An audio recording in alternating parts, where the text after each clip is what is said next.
Today, we're joined by Allison McNamara, founder and CEO of Mara, the award-winning clean clinical skincare brand powered by algae. Before launching Mara, Allison spent a decade as an on-camera host for Pop Sugar E! And the Oscars red carpet, blending journalism with a passion for beauty. This episode is chock full of advice. We talk about clean skincare, the benefits of algae, what really is sustainable in skincare, and Allison's favorite e-commerce tools. Excited to have you here. Yay! Welcome. Tell us about your background in general. Oh my gosh. Okay, so I've done a lot of things. I feel like I'm on my third career path as of late, but I went to school for journalism. I went to USC. I thought I was going to be a political analyst, so I graduated with a double major in political science and journalism. I thought I was going to be a newscaster. Then going to school at USC, I had an internship at E! And fell in love with it. I worked for Kat Sadler at the Daily 10. I was her intern. And I was just obsessed with entertainment news, and I thought this was going to be my path. I was going to be the next Ryan Seacrest. And so graduated, got a job randomly at Pop Sugar. I didn't know what it was at the time, but it was for a thing called Fab TV. It was a fashion entertainment show. And so ended up growing that kind of vertical and became the main host of Pop Sugar. We had a TV show on Pop Sugar TV, Pop TV, which was by TV Guide Network. And then I kind of just kept going. I went to the Today Show, I did Entertainment Tonight, and then ultimately every show. Wait, so you were a host on the Today Show? So I did a bunch of correspondent stuff on the Today Show.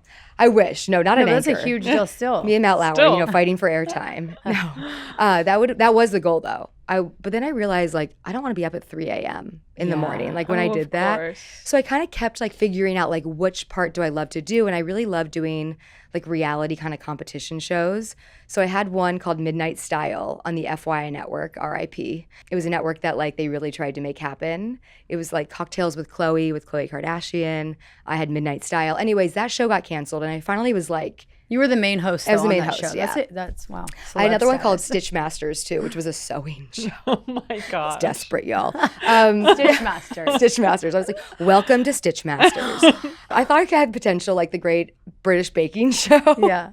Not really. No. It's like watching people knit, pretty miserable. But anyways, so that kind of happened all in 2016. And I was I don't know if I want to keep getting rejected. And I have a pretty high barometer for rejection. But I was I don't think I want to keep going this route. And I felt YouTube wasn't interesting to me because I had done YouTube and I wasn't a YouTuber and I didn't have the gusto to do it myself. So I went on a trip to Turkey. I thought of the idea for Mara. My family's in skincare, started as a side hustle, and now we're in all Sephoras. So it's been quite the trajectory. And I miss the hosting of it all, but I get to do stuff like this now. Now you get to be, this is your part. I mean, because you do seem like you are great on camera. So that comes from a lifetime of practicing that. Okay, so give us a little more details though. So you went on this trip. Did you have intentions of starting the brand on the trip? No. So family trip, I missed out on so many family trips, by the way, with my old career, because I always felt every time I went on vacation, they'd have a stand-in and I felt I was going to be replaced. So I missed out on so many moments with my family that I actually do regret. And finally, when the show had ended, I was okay, I'm going to go on this family trip. I'd always wanted to do beauty. I've always thrown ideas around. I have a little book where I've written a million different ideas for a brand, but none of them ever really felt right. And then on this trip, we were on the Sea of Marmara, and my last name is McNamara, but it's pronounced McNamara in Ireland, means sea in Gaelic. My dad and I are Irish citizens, and my sister. So wanted to kind of create something that felt like an homage to my heritage, played into my family's tie to beauty, really just kind of went on the path of creating it. I had no idea what I was doing, but I got the trademarks. So no, I went on that trip without any idea I was going to come out with a beauty brand. And then 2 years later, I launched the brand. If you've ever thought about starting a company or you're already in it and figuring things out as you go, I wrote Bootstrap Empire for you. It's the real story of how we built Bala from a scrappy side hustle into a global brand without a traditional playbook or unlimited capital. This book has the lessons and advice I wish I had from day one. Think of it as your mentor in a book format. Bootstrap Empire is out now and available on Amazon, Walmart, Target, Barnes & Noble, and more. If you're building something from scratch, this one's for you. Visit bootstrap-empire.com to learn more. the name's great. I love the relation to the sea, all of that. So you had like an idea for a brand, but did you have a product yet? Like, was that part of the ideation, or you were like, I'll think of a product, but I want to do a brand? Twofold. It was like, I liked, like you, we were talking about clean beauty earlier. Like, I had felt like getting my makeup done every day on camera, every single morning, Rolodex, 6 a.m. in the chair, full hair and makeup, 5 days a week for 10 years, basically. I can't imagine what that would do to your skin. And your hair, like everything. So I was looking for all these different things. I was like, okay, what can make my skin better? So I found oils at the time. And Jurlique was the one that I had found that was the cleanest. But this is when I was kind of new to ingredients and learning about like, okay, what actually is going on my skin? And I feel like that oil had oils in it, but also had stabilizers. And then I started doing research and I'm like, wait, why is there like butylene glycol in this? What is that ingredient? And so it kind of led me on this path. And so I had this idea to launch like a clean algae face oil. I'd always been deeply inspired by Elie-Meyers and Tom Ford and loved like the ethos and look of those products, but didn't really feel like they fit my ingredient standards. So it was kind of like twofold. Like, I didn't know Mara was going to be an algae thing, but I was always interested in algae. So it kind of like, how'd you know about algae as like an ingredient? Well, I loved Elie-Meyers, like I mentioned, so they kind of had their miracle broth. And then I used Alginist, which was a big Sephora brand back in the day. And I felt like I loved the idea of like this ocean and like this fountain of youth and like exploring like the ocean for different types of ingredients. And I felt like no one had done it in the clean space in a way that felt efficacious. Yeah. So that was kind of like how I got into it. But then the more I learned about it, I'm like, wait, this is a crazy, like now we're using it for cooking oil. I know. I have the algae cooking oil, actually. I have it as well. Yeah. Actually, growing up, my mom is pretty woo-woo. And, like, eating seaweed, which is a form of algae, was, like, the thing she did for, like, hair and skin. You know, she, like, insisted that if, like, an atomic bomb were to ever go off, you need to eat your seaweed. Because, interesting. Yeah, it would, like, help the you. kid packaged seaweed? Because we do that, but I'm just curious. We eat a lot of that as well, but she would like cook nori for me just like on the flame, or she never cooks rice without putting kombu in there, or like, so we have such a like algae. See, she knows and she has incredible hair, and every time like my hair is starting to thin, she's like, well, you're not eating your seaweed. I'm like, it's true though. B complex vitamins, there's amazing iodine in there that really helps. I mean, everything is in algae, but depends on which kind of derivative you're using. So like sea moss is amazing, not technically an algae, but also a marine ingredient. And it's sustainable for the planet because there's so much of it. Is that the... Well, not necessarily. I think it's like depends on how it's harvested. So we really we pride ourselves in how we actually find our algae. And so we wild collect most of it in Ireland and France, which is people with galoshes out there collecting by hand to make sure that they don't actually hurt the colonies and they can sustain future growth. But of course, there's like a downside to every industry, right? Yeah. So where there's people hand collecting, there's also like those big trench ships like pulling it out of the ocean. So we try and we make sure that we don't source from people like that. Amazing that you make sure. What year is it when you actually launch? I launched in 2018 with one product, the Universal Face Oil. We launched the same year. Did we? Yeah. I had no business plan. I was like, here's my oil. Sent it to a bunch of my friends. I love that. I remember thinking like, oh my God, I have to post an Instagram and Instagram stories. Little did I know that 8 years later, it'd be like, and 10 TikTok other and channels. Substack and a podcast. And a podcast. It's like, get ready. So I was so overwhelmed by that, but sent it to a bunch of friends, had no business plan, launched D2C, and then we ended up launching in Credo Beauty 2 months later, and then Cult Beauty internationally 6 months later. And it just kind of like ripple affected from there, but still with just one product for one calendar year. And I launched about 1 to 2 products every year. But how did those retail partnerships happen so fast? Great question. So a big part of, having the past that I had was great connections to media and influencers. And one of my shows at Pop Sugar was called We Spy Style, which was like a new age fashion police. And my judges were not Joan Rivers, sadly. They were influencers and fashion bloggers and makeup artists. So I met a lot of people in that blogger era, because this is like 2015, 16, 17, when I was kind of planting the seeds for my business, when that was still really prevalent. Yeah. And so I had Katie Jane Hughes, who I had known, she's a makeup artist. I had known previously from Pop Sugar. I sent her the oil and she posted about it. And I had cold reached out to a bunch of retailers, but they hadn't responded. Yeah. Of course. As they don't. I know. It's like, don't you look back and you're like, wow, I was really delusional. They were never going to respond. They were never going to respond. Every now and then you get 1 out of 100. Fine, 100%. maybe it's worth it. But also I think you guys are wrong, because like you had to do that reach out. like they're sitting there and waiting till they see it in other places, but like now you had to heard do of it. You had to do the first Totally. touch point. So that did happen. To your point, like I had reached out to Michelle. She was the buyer at Credo. Didn't hear anything. And honestly, probably forgot that I reached out because this is all pretty like new into the business. Like we're talking like 6 to 8 weeks. So you're go anyway. So I was just like, go. Like who else am I going to reach out to? Like Violet Grey, this, my dream, my like wish list, which I had 5 core retailers. And so a few weeks later, Katie Jane Hughes posted it on her Instagram, and Michelle did not respond to my cold email. She sent like a direct email to me being like KJH face oil or something. And so then we started talking, and then after that she was like, wait, I realized you cold emailed me too. Like this is serendipitous. And That's so like what you're talking about. yeah, so it was like Planted multiple points of the brand. So we launched with them pretty quickly and just with one product. So I'm forever grateful to them. It's nice that you like started and you were like slow and intentional, it seems like, with the one product. So as you got into the first few retailers, like was the growth a slow burn, or were there moments where it was like skyrocketing? That's a great question. I feel like 2018, it's hard to remember that I know, far back, right? You're like, what even happened? Yeah. I felt like 2018 felt slow for me because I think sometimes when you're watching brands that have like, they go in with VC funding, like I didn't have VC funding. Like we put money into this business and haven't raised like traditional capital. So I know. I will at some point though. That's like my next. Okay. My next So you haven't raised any money. You just straight up bootstrapped. Yes, fully bootstrapped. Still, 8 years or 7 years later. But at the time, I think you kind of expect like hundreds of thousands of orders to rush in, and it like didn't happen that way. But when I look back with hindsight, it actually did grow like very healthy and very quickly off of one SKU. But then when you start adding more SKUs in, more sizes, like that's when you see the real growth. And so for us, I felt like 2020 was our biggest year of growth. That's the year that Chrissy Teigen had posted us. That was the year I first got a 3PL and wasn't like hand shipping my own orders. Same. Actually, same, 2020. Yeah, because I also with COVID too, I was like, this might be dangerous. Like, I don't know what the future holds. Like, let's get a proper warehouse. So I was about 1.5 years in before I got a 3PL. And that's the year I think sometimes you have to make those, and maybe you can agree with this. Sometimes you have to make that jump.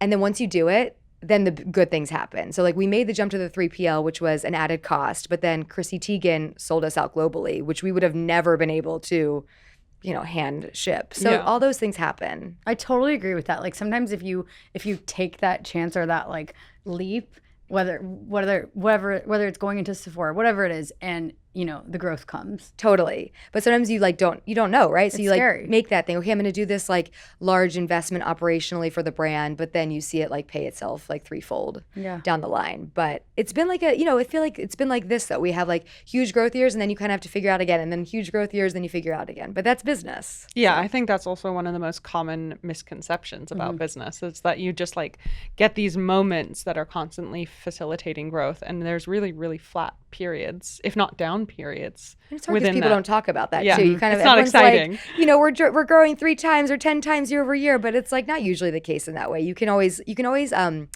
manipulate the data, as I say, to make it work for you. And I feel like sometimes we're fed as other founders and businesses that everyone's growing at these monumental rates, but I usually think it's more like pivotal key moments that are then kind of extended over we never talk about like the profitability. So it's like, great, you did 50 million in sales. But were you profitable? Like, how much did you pay to get that? How much did you spend on Meta? Like, let's talk about that Meta bill.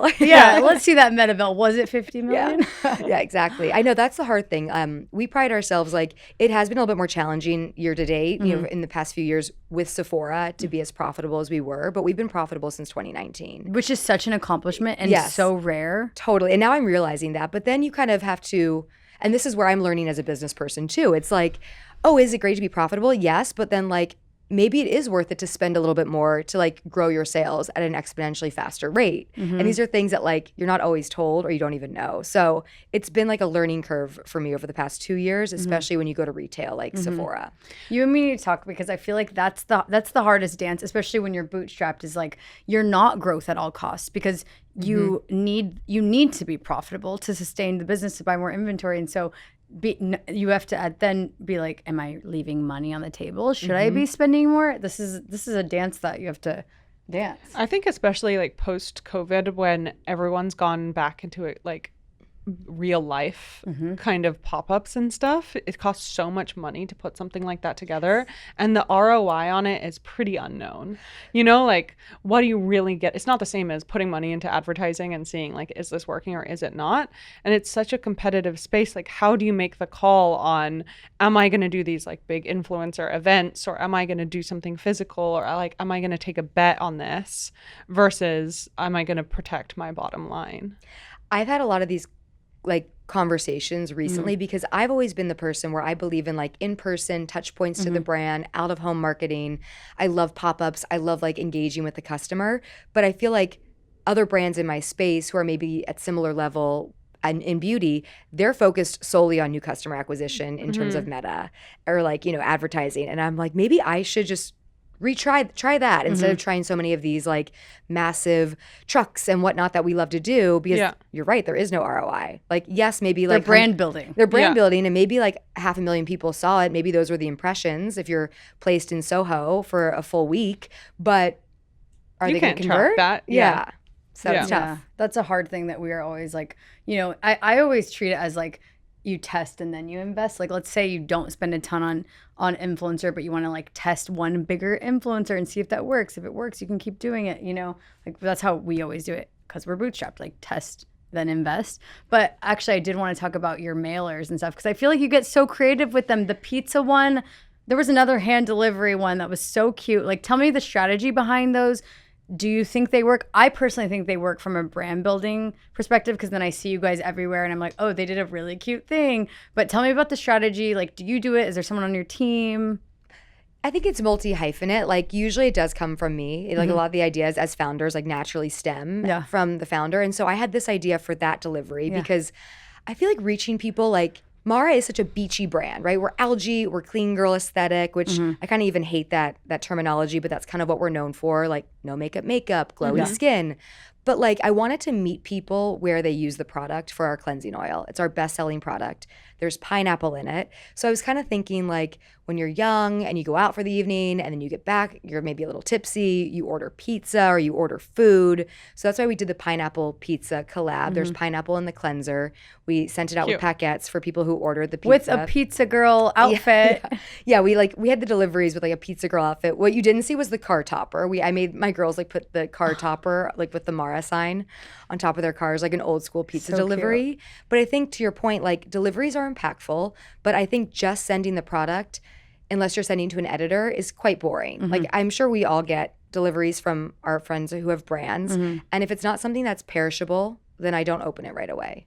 So my strategy is always something that's perishable, something that has to be smart. Yeah. So like if it's something that they have to eat, or if they can't have it sit there for a week before they take a picture of it, usually I find the best like posting rate versus like we've tried it where we just send the product and I think it's like 40% posted. So that's kind of my strategy. I think that's a really good strategy because you guys did the milk one and I don't think it could make it to me, that one, but I remember seeing it everywhere and I was like, that is so smart because you always forget to post it otherwise. But if you have a custom special, like somebody's reaching out and saying, I will be there from 2 to 4, like the person doesn't have to be home. Someone from their house can accept it, but there will be a picture because there's just that added touch point that's special. And you're like, okay, this person went through the effort to like send me milk, or what was the milk? It was Strauss milk, my favorite milk farm. I like Strauss and this other one like Alexandre. Yeah. And so I wanted to work with one of them. But I think to your point too, it's like you have to be more curated with your list. Like it's like, who do I actually want to send this to? Versus like when you're doing a mailer, you're like, yeah, just like any address. Yeah, any address, that's fine. But like when you're doing a more intentional, more expensive delivery, like you want to curate your list too. So I think it's like both sides. Yeah. What have you found successful? Because I loved your Spanx Bala. It was so good. I've been wearing that set. It's so comfy. It's so comfy. Literally. With the socks, I like obsessed. I know. I've been like, I need to get more of these Bala Spanx socks. I think for us, what works is, something with a little, we've never done like a perishable thing. I love that idea. I think that's just genius, and it does like get the person to post about it versus like just bogged up in their gifting. I think the special component, whereas like the Spanx times Bala, we had like a custom notebook, like a like a few extras, and whether those are posted about or not, and it's just our products. I think the extra, pin that has like Bala times Spanx is like the touch point that gets people using it. I think there's also like I got gifted something from vacation and it was just a mug that said business on it. But it's just like they don't make that. That was just like swag for the PR mailer and not junk, like something I actually use. Yeah. And then I think, you end up tagging them later. So I think anything that can make it like a little bit more special versus just like a box with a great piece of skincare, but it's like it just gets lost. Totally. And I think, I'm not sure if you've noticed this too, but what I've learned is like I love merch with Mara on it, but like does the average person really want a Mara sweatshirt? Like not really. Yeah.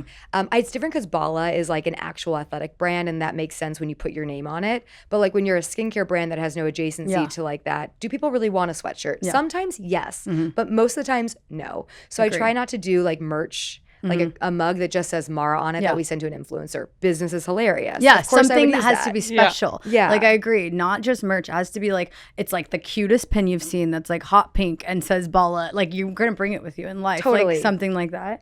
But Business is funny from vacation though, because it's literally the opposite. That's why it's hilarious. It's like vacation and and I business. lost my mug and I think about it all the time. Can I get that back? Vacation? Like I need another one. They're going to send you like 10. But I want to talk about, let's talk about, you've mentioned it a little bit, but sustainability in your brand. I want to hear the ethos. What is your commitment to it? And just tell us a little bit more. The funny thing about being a sustainable or like clean brand is that like I actually never wanted that to be like the main part about the brand. Like I didn't want people to like look at Mara and instantly think like sustainability clean. I wanted to actually be like a heritage brand. It's kind of what I was more aiming for, that has all these other exciting things once you get to learn about it.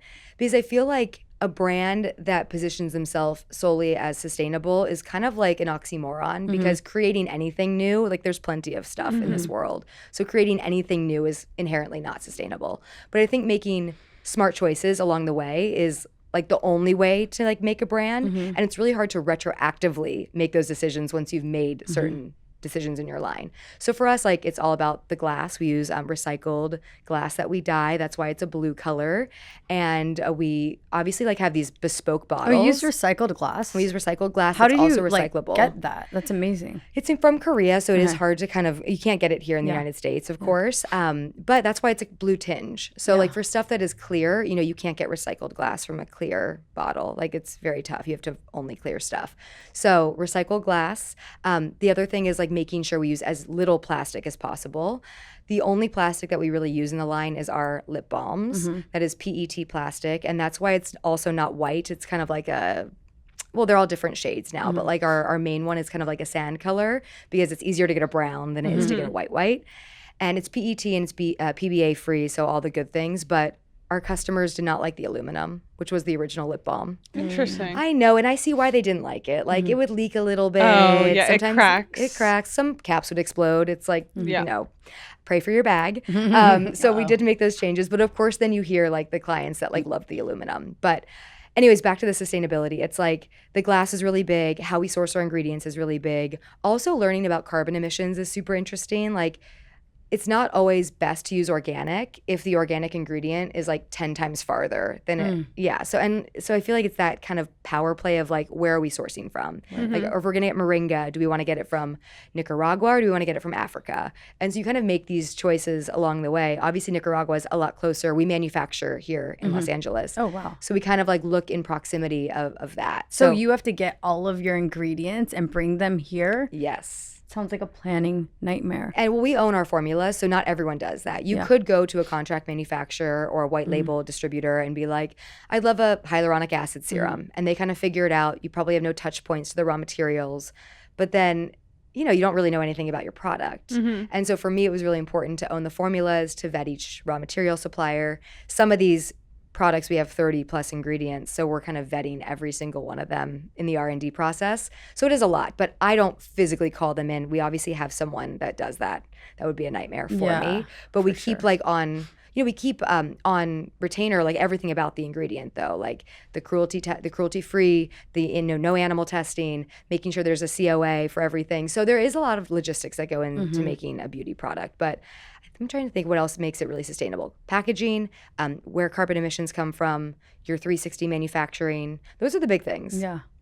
I love that because it's like knowing you're doing all that research. Do you tell the customers you're like, are you clear with the customers on all this? Because I know they'll then poke it apart, but I feel like for me as a consumer, it would be like great to know you put all this thought into it. From a sustainability standpoint. We try to. I mean, we're 1% for the Planet members, which means we donate 1% of our profits, our annual sales, basically to a 1% for the Planet organization. So of our total sales. So like it's a lot. So total sales, not total sales. Okay. Yeah, not profits. It's total sales of the business, including wholesale. So 1% goes to a charitable organization that's part of the 1% for the Planet Fund. So we do that. We try and make it as clear as possible, but again, like it's not at the forefront. I really want to be known for efficacy and like how we transform skin, because that's also by proxy of all the research that we do. Yeah. Can we talk about efficacy a little bit? Because you have amazing skin. Thank you. So like, do you both? What do you do? Like, what about your products? And now that you're beyond just one, I think, can you tell us really what differentiates it and like what you do, what your process is and why? Of course. So I love algae, as you know. Algae, I think, is one of the most incredible ingredients for skin. And we have a proprietary algae blend that's in every single product. We clinically tested it. It plumps, firms, and smooths in just 15 days is our data. And it's amazing, but that's like the base of the products. I love actives. So I love, like, the first idea I had for Mara was not the first product that we launched. My retinol oil is my favorite product, changed my skin. And so I love doing high actives with algae and with our, like, usually in an oil-based product and a hydrous product. So you can get the high level of the active without drying out the skin barrier. And that's where you see a lot of issues with actives. Like you'll see, oh, I can't use vitamin C, or, oh, I don't like retinol. And it's usually because it's a water-based product. It's really drying on the skin. And so the retinol oil is my secret. I use it every single night. 1.2%. And the other thing with us is we also disclose our active percentages. So a lot of people will just say, oh, it's a retinol reform or retinol serum, whatever it is. We tell you what's in it. Like we'll tell you exactly what you're getting. So I think that's kind of what separates us. I like transparency. And then I think we try actives in really unique ways. So if we're giving you like a vitamin C serum, like our vitamin C is also incredible, 15% THD ascorbate, great for sensitive skin, penetrates 50 times deeper than L-ascorbic acid. But in addition to that, we like to supplement our formulas with natural forms of that active. So we have 14 natural forms of vitamin C in addition to the actual active. So it's like very complex and layered, and I feel like it's really fun. I write our products like I would write a story. And so like that's kind of how they start. Your skin doesn't look greasy at all to me, right? And like I would think with oil, putting oil on your skin, you would have that kind of outcome. Like, what do you say to people who are scared of using oils on their skin because of clogging or grease? So fair. I did put powder on today because we're on camera. So I do love a little glow. Like I'm not opposed to a little, like, not greasy. I mean, I'm straight up wearing a lot of your oils, so I call it glow. Yeah, I call it glow. Some people like are scared of that like greasier look. Yeah. I'd say first off, like we choose oils with syncability. So they're gonna give you that lip from within glow, but they're not gonna make you look like you've been stuck on a bus for 5 hours. Like that is not the intention. Other than that, I feel like what people with oily skin miss is that they actually, because they're trying to kind of get rid of the oil production. Yeah, it's overproducing. They're overproducing, right? So we use oils that mimic the skin sebum. And by proxy of that, you're actually going to produce less oil over time. And of course, we make sure everything is non-comedogenic. I hate that word. Non-comedogenic, whatever it is. The one that says it's not going to clog your pores. Yeah. We make sure that everything is a 2 or lower on the comedogenicity scale. Okay. So I think that's super important too. Interesting. Wow. Yeah, I love a lot. I want to try it now. I can't wait to send you. No, honestly, love a lot of glow. Like the vitamin C is amazing. It's also an oil. I know you like the universal oil, but like and the retinol. I've been using both of those. The retinol, like I also like hot tip. I do mix it with some tretinoin. I've been using Tret for years, but it dries the crap out of my face. Yeah. So I like using the Tret with the retinol oil, and I'm going to be 39 next year. It's like the best. I know that Tret is having such a moment. I just like don't know how to get into these things. Like I see all these people talk about it. It's definitely on the toxicity scale. Exactly. But you know what? I'm willing to I'm really good at other things so that I can pick and choose what you'll stay be beautiful. Well, this is what we talked about earlier, right? Like I think the more you become knowledgeable, like the more willing you are to make sacrifices, knowing that you're making a lot of other really good choices that offset it. Yeah. Like life isn't linear. Like you have to kind of you have to make you've got to bend the rules a little bit. And I think skincare and makeup is totally one of those things where repetition is important and it's going to create long-term effects. And so I think retinol is the most studied ingredient. Tret is incredible. But then, make sure you're using like a really clean foundation all the time. Like there's swaps for things. I want to talk about like maybe your team and like what the structure is. Are you a solo co-founder? Do you have, we recently talked about on some episodes that there is power in having 2 at the helm or even power of 3 at the helm, even if one's a founder and there's 2 other high levels. So I want to talk about your team structure, what you do, what's your secret strength. Okay. So no, I'm the only founder of Mara. I do believe there's power in numbers and maybe looking back, that is something I would have explored. But I also think I had a very clear vision on what I wanted to create. And like the first 7 products that we put out were like literally my dream products. And I wasn't going to take anyone else's opinion into consideration. So I think now, like if I started another business, I would love to do it with other people. And I have so much more I can be from experience. So I would do that. But no, only founder. For me, our team is lean and mean, as with any bootstrap business. So we're pretty well stacked in marketing, social, PR, like that side of the business. We have lots of amazing employees on that side. There's about 7 of us in-house. And then I handle most of the operations, product development. But, we're only developing 1 to 2 products a year. And I'm working like 3 to 4 years in advance. So it doesn't feel like product development isn't something I'm doing every single day. I'm always thinking about it, but it's not like an everyday type of thing. It's not a business where like fashion, where I feel like you're making stuff every single day. Yeah. So I do product development, operations, and then I do all the top level marketing and writing of the product. So I name the product, I come up with the colors, I write all the copy. I'm very particular about the copy on the boxes and the website. So I write every single piece of That's copy. Max. Max does that. Also makes sense with your Which is background. crazy though, Yeah. but it's also crazy. But I'll read people's things and it's just not like, I think a big part of like how a brand has life is like the words that it uses and the energy from them. And I have a very specific way that I like to use adjectives even in a sentence. That's like, you sound like Max. He has said this exact, I'm like, give it up, give it to someone, and he won't. And it doesn't take me that long either. I'm actually quite like, I don't think anyone is more quick than I am at it because I know exactly what I wanted to say. So I do that. Max probably and I have a lot in common. I'm a Virgo rising, so I'm a little anal about certain You're things. right brain, left brain though. Yes. Some of the best are. Some of the best are. I know. I like to do both. I like to be analytical and I like to plan, but I also love to be super creative. But I think for the creativity, and maybe your husband has this too, it's like, it has to find me. Like I don't always feel creative. Like I'm not one of those people that's naturally like a creative all the time. But when it hits me, like I have to lean into it, and that's when I have my best work. This is a good segue into like your content though, because you create all your content, right? For the my And content Substack or like, and yes, social. Well, that's a creative thing right there. So, how do you have time? Give us the tips and tricks on that, because you are like a founder influencer in your own right. So it's like, how do you also have time for that? Well, the Substacks I obviously write entirely, and usually I write them in like 30 minutes. I don't reread them, and I just press post. But I write them at like midnight, and it has to kind of find me when I feel like it. So I have no cadence to my Substack. It's like when I want to do it. With TikTok, I do have help. My assistant is like so great, Gen Z, like knows the trends. And like I film content and I put it in a shared folder, and then she kind of like cobbles things together from that. Awesome. And then like I'll do like stuff that I want to do, obviously, but stuff that's more trend focused, that's for growth and that's for Mara, she really helps me with. And we have a good system. So you do have some help there. Yes. Yeah, help on TikTok. TikTok's so hard. And like if you're not on it all day, you have no idea what people are talking about. I don't even have one right now. Yeah. But Paula does, right? Paula does, yeah. But I have a girl on the team doing it. Yeah.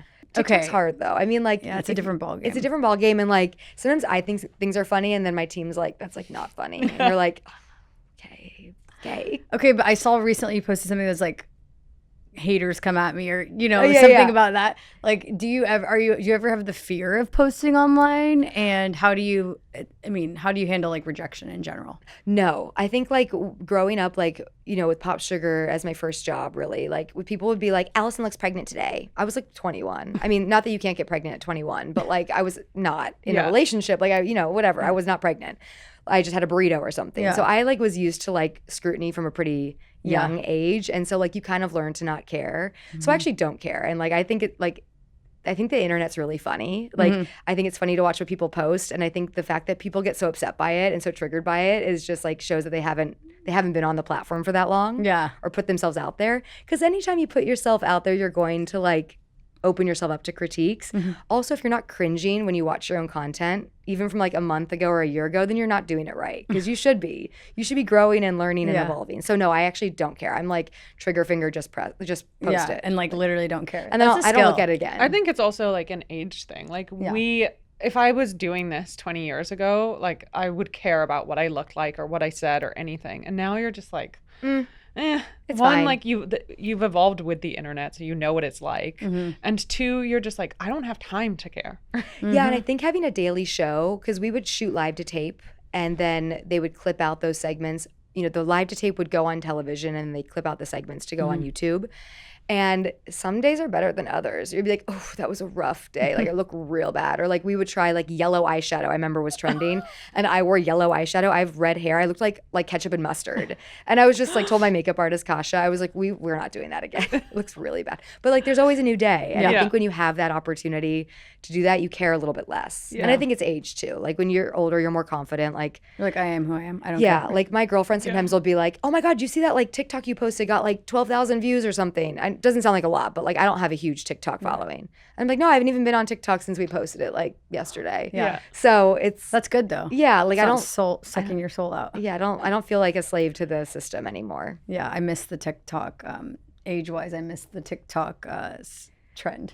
In general, like I don't have the habit of going on there. I don't think of checking it. Yeah, Instagram, of course, addicted to Instagram. I like TikTok to scroll. I do. I've learned so much cool stuff. But my TikTok's bizarre. It's like how you should be cleaning your dishwasher. Yeah, and like that's what my Instagram is. Yeah, you're probably like just 2 weeks behind, because I feel like Instagram is just TikTok, but like 2 weeks delayed. 100%. It's the exact same thing. Like here's something to be worried about with your kids at night. Yeah. Here's another something we worry about. You should be homeschooling, you know? Yeah, basically all your forwards to me. Everything I'm getting right now is about homeschooling. Are your kids homeschooled? No, I won't homeschool them, but I'm like, maybe they'll go to a Waldorf school or something. That's just what I'm being targeted with. Yeah, the thought process right now. I know a lot of kids who are homeschooled. Yeah. Not me, but you know. It'd be amazing. I would pray for my kids. The math part of it. How can I do that right now? I have a business, but sounds cool. Have you heard how they do the alphabet? There's a new alphabet song. It's like completely different. The LMNOP is like no longer a thing. It's like LMNOP. It's bizarre. Wow. Yeah. When I heard that, I was like, yeah, it's crazy. What has been your biggest driver of growth for the brand? You know, D2C, wholesale, influencer, PR. What's worked the best? I think it's twofold. I think it's really exciting, organic celebrity placements. I think like Hailey Bieber, like when she used our product, was really exciting for us. It's organic though. It's organic. But isn't that PR? Yeah, it's PR. But like that actually happened not through like traditional PR. It was through relationships, through like her seeing the brand on this really cute influencer that we work with sometimes. And so like that was very organic how that kind of came about. That was big for us. And then I think just being at Sephora, like even if you're just .com only, like the amount of exposure to new clients you're getting is like so much wider than you could get when you're just a small brand on D2C. Now I also think like when I launched my business, we were kind of at the tail end of that golden era of the D2C, like the Glossiers, like the people who, Rhode is also another one of those, which like kind of brought us back to that Glossier moment where they built a 210 million revenue business off of just online. But I think capturing that client is really hard now, online only. Yeah. And I think you have to have an omni-channel approach to your business to really scale. So I think we haven't really reached our full arc yet. Like I'm excited for next year. This year, I feel like it was a wash. This year, tariffs were hard. COGS have just eaten into the margin of everything. But next year, I'm really excited because we're really going to try some new things that we haven't tried before. You have cool products coming next year? Cool products. And I think just really focusing on D2C and kind of how we talked about, like playing with Meta. Like we have not played in that space. Like, have you not done Meta at all? No, we do like so little. Like when I tell people our ad spend, like they're like, what? Like that's crazy. Opportunity for growth. So I think locking in on our D2C is going to be big for us. But D2C hasn't been a big lever for us in the past few years. And how did you land Sephora? Begging. No, I'm kidding. No, I feel like it was over years and years of being consistent, sharing like updates that I thought were really pertinent to like what But they how did you want have to the see. contact? You had the contact? So I had the contact. I think a lot of, it's a small industry, right? So like you can get an email from someone. So it started with a cold email and then grew to like following them on Instagram and like kind of creating a rapport that way. I also sent to merchants in other categories, not just skin, because I think if you can get multiple people from a brand to fall in love with your products, then you kind of have more leverage. And so I remember sending to one of the buyers on the makeup team. She's no longer there, but she was such a big advocate and she was like really doing like the interior work for me. And I just really saw this brand being at Sephora. I had other opportunities from other massive retailers, said no to them. I said no to large money fast because I wanted Sephora. I always felt like Sephora was the place for us that really could grow the brand, tell the story, and meet the client where I thought our client was. But, Sephora's a hard ball game too. So like it takes a lot of like showing them why you think you'd be great for them.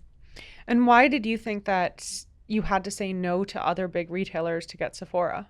Well, I think there's power in exclusivity and there's power in something I'm learning now. I'm not sure if you guys have gone through this, but I think when you are building your business, I made like a short list of 10 retailers I wanted to be at. And slowly I was getting all of them, right? Except for Sephora was my number one.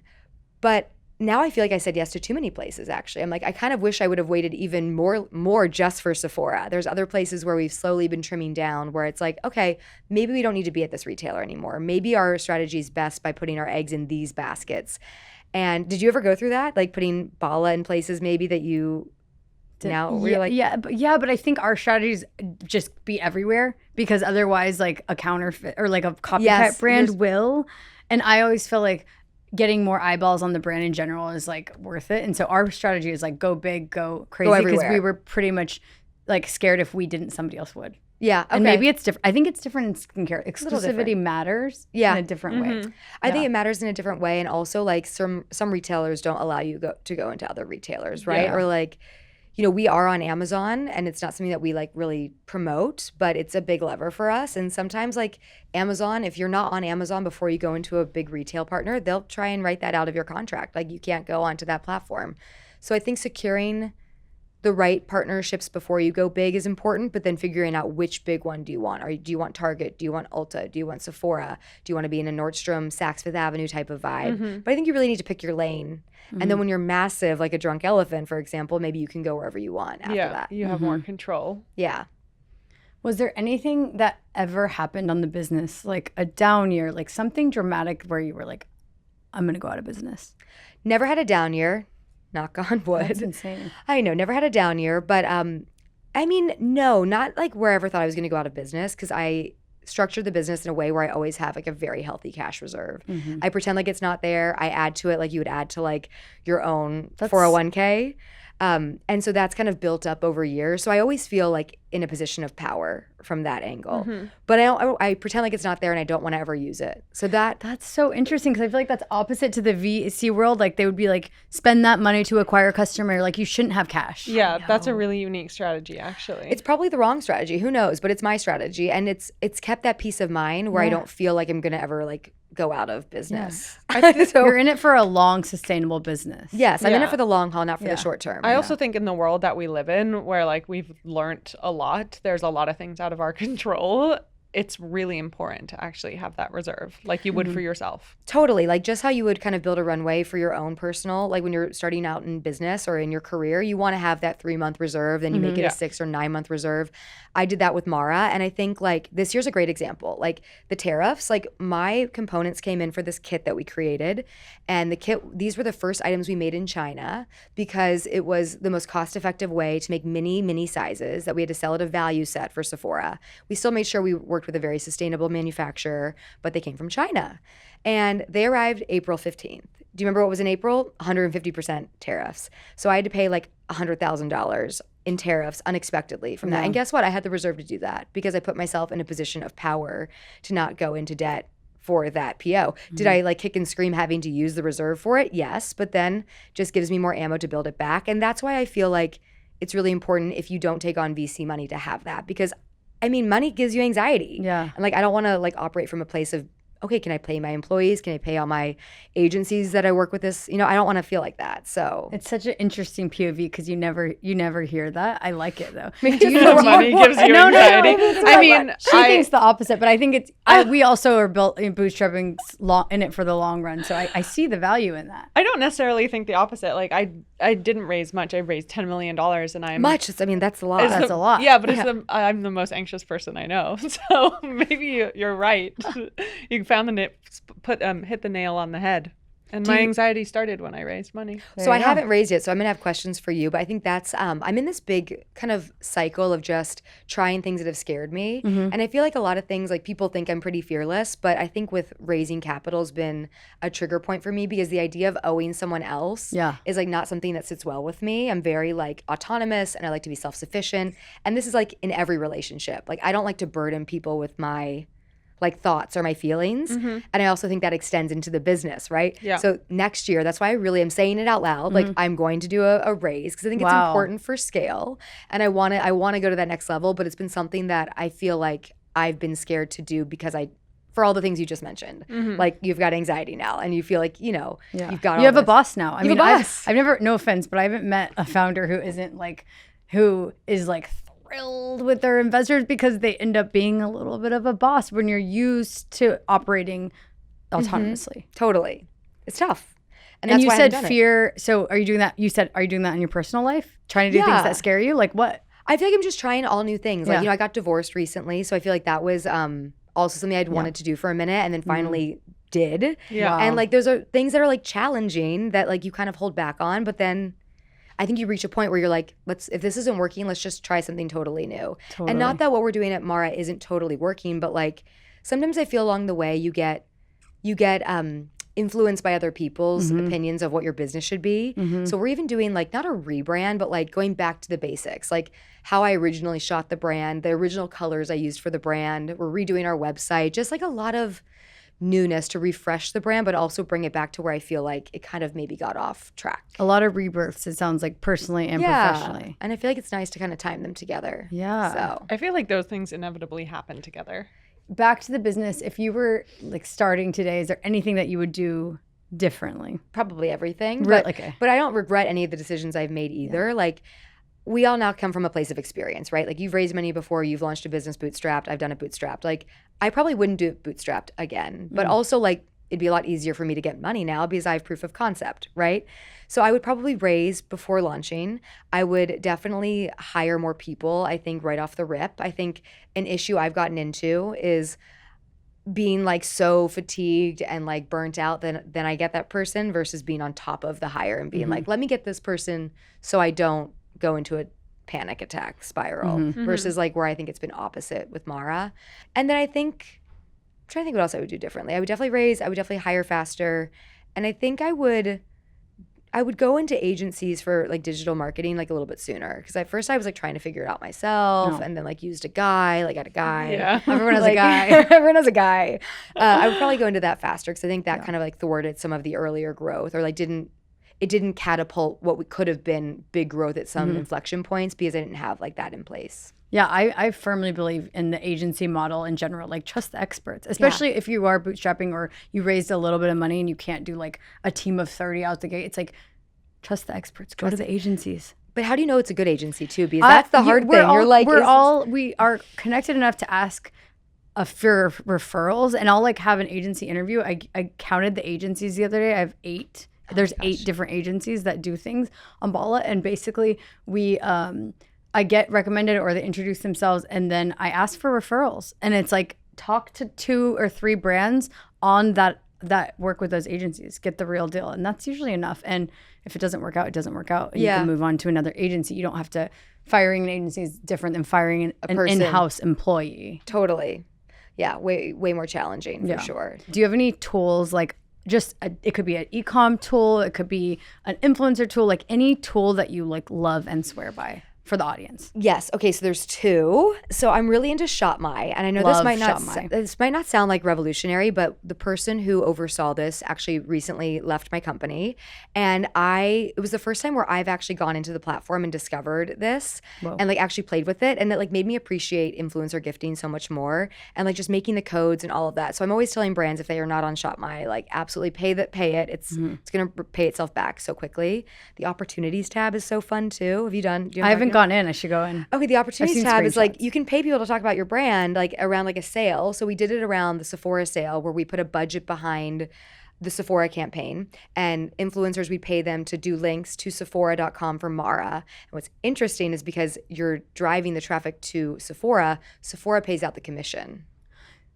Whoa, this is genius. Yeah. And how much do you pay? Like, how much was your budget for that? So we did $15,000 for the April BI sale. So it's great for supporting a big box launch. Big box launch, or like a big sale where you know that like everyone's gonna be linking to that place during that time. This is really good advice. So Did you see, I think it was last week, Sephora just announced Yes. that they're building their own creator platform They to are. compete with Shop My. are you gonna get on? Of course, yeah, like, of Yeah. course. Like, you know, I'm all about trying the new fun tool, but like Shop My has been really awesome, and for those reasons I mentioned. But I'm obviously gonna try. I can't Sephora's. believe what you just told me. I'm gonna tell Yeah. people on my team. Okay, you said you had one Oh, more the other tool. one is TYB. Have you guys heard of TYB? Yeah. Okay, I Yeah. just got on the platform and we're doing it for Mara, and I just think it's such a fun way to like incentivize your community to do fun things for you, where I felt like you're kind of paying people to like do stuff for you in a way, but they're at least getting a return on it, right? Do you feel like, can you tie it to a return? Yeah, you can, because you can make them like, okay, everyone gets coins if you comment on this Instagram post. And like they get coins then to get discounts on your brand by commenting and engaging And with how you. big do you get the community? Well, we're just starting out, but like I've used it as a person, like as me, and I just felt like, wow, like I can see how this is big for community building. So we're just launching it for So Mara. you're on the platform as a person. Yeah, I just wanted to see, like I always do that first. Yeah, a of sneaky course. person, just, you know, go on, play around a little bit. Yeah, I always wondered with TYB if it was too like Gen Z. It is Yeah. kind of, it is, but like I think when you're trying to hit everyone, like Yeah. there's different products and different activations that could definitely be for the Gen Z kind of mindset. So like our lip balms are really fun, our pearl peptides, so we'll do stuff around that. Yeah, especially when you talk about like becoming a heritage brand, like people will have to find you in different ways, and then they might not use you till their 30s. Totally. You Or, know, like the same with Tom Ford, or like mine was Clarins because my mom used to use it. So like that's what I Totally. wanted to use. You know, like you have these little references that you need at the younger age. Yeah, you want them to know who you are, but maybe they can't afford to use you yet, or they don't want to use that type of product yet, but you want to kind of be the aspiration for everyone. You're not sure which part of the life cycle you're going to pick up the customer. Yeah. But Yeah. Interesting. Okay, well, that was really helpful. I love the Shop My. tools at the end. Okay, give us your hot take. okay, my hot take right now is I'm obsessed with scar tape, and I've been using it on my marionette lines and on my like wrinkles up here. And I do get Botox, like I get it once a year. I do a very low That's amount. not a lot at all. No, but like I've noticed the biggest difference from using the scar tape around the marionette lines. How do you place it? So I place it like I just cut it, like it comes in a roll. I just cut it and I place it, and it feels weird and feels like it's falling off, but it actually doesn't. It's kind of like a pimple patch, but it really does help with like the improvement of scar. So do fine you lines just and you wrinkles. just place it here, but it doesn't have to be like pushed up or anything? No, I just kind of place it right here. I need Yeah. to get that. The face tape people are also using, but I feel like I don't like how that hurts when people pull it off. Like I've this done one's- the face tape, and I'm like, I'm pulling at my skin, which feels I don't wanna Yes. do that. so the bad. scar tape is very soft. It's for scars, right? So it's like if you had stitches, you would put this over, right? So it's very soft. It doesn't adhere to the skin in a way that feels like it's pulling or like, Yeah. you know, Like glue. stretching. But it actually does really help. So I'll put on my retinol and then I'll like put it over, and it's been I my new thing. I do mouth tape, but really what they should do is they should do a Make a mouth whole tape thing. because I don't want to do double tapes. It's like, come on.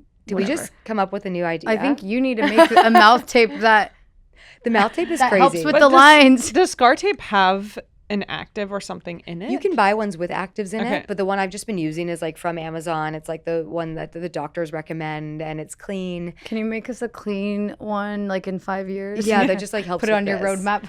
So that's my big one. But like that. I'm trying to think if I have any other hot takes. But that's the one that I've been obsessed with. That, and I like Cowboy Colostrum, Oh, that's a cute brand. which Yeah, is I love like them. new to me. But I do think it's helped with my hair. yeah. My I hair. also Well, just like makes the sense. branding of it all. Yeah, I like the cute. branding. I like the flavor. It's in my coffee. So They blew up too. they blew up. Did they blow up? Okay, well, I just order on Amazon. Yeah. Like everything else. Exactly. That's why you should be on Amazon. I know. As a we brand. Are. So. And you are. All right. Well, thank you. That was Thank amazing. you for having me. Thank This you is so so much. fun.